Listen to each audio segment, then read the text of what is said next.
Ironsword is one of those games I remember having an absolute blast with, always challenging myself to get further. It was developed by Zippo Games and published in 1989.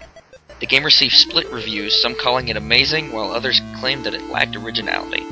The most memorable thing about the game is the fact that Fabio was on the cartridge, but I think the game could have stood on its own without the celebrity. Turning the game on, it draws you in immediately with its daunting score, an epic series of notes that set the pace. Then it asks for your name, because you're the star of this adventure, not Fabio. Once you've suited up, take a look at the map. The land is a huge area filled with monsters, pitfalls, and treasure. It all feels exciting, like you really are embarking on an epic quest to... Well, that I'm not really sure of. To Wikipedia!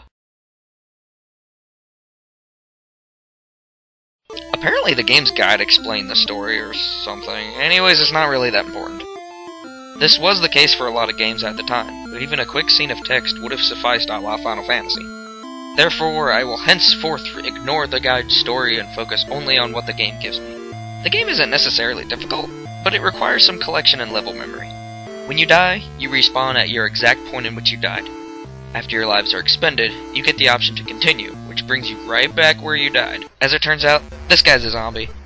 Maybe that's our quest, to find a way to cure the character's undead. After 3 continues, your corpse finally rots and the game takes you back to the title screen. You'll have plenty of lives, but it will take some skill to beat this one. Ironsword has a strange combat system. The attack is very short range in the beginning, but you can also use the tip of your sword like a spear while jumping. It's all the exploration that makes this game good. I mean, come on. Zelda didn't have great combat either, but it was still amazing. So if you play this one, take it for what it is. Not Zelda, but still a cool sword sorcerer adventure. The game has an advanced art style for the time, but it's the scope of the levels and the epic feeling that comes from beating a level that makes this game fun. Ironsword will take you through caves, forests, volcanoes, and more, each level challenging your wits and cunning. Finding treasure and weapons is a blast, instilling that obsession to get the best gear. Defeating bosses is satisfying as well, and they're pretty challenging.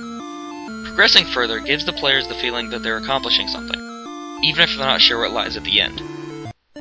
This game definitely deserves at least an honorable mention as a classic.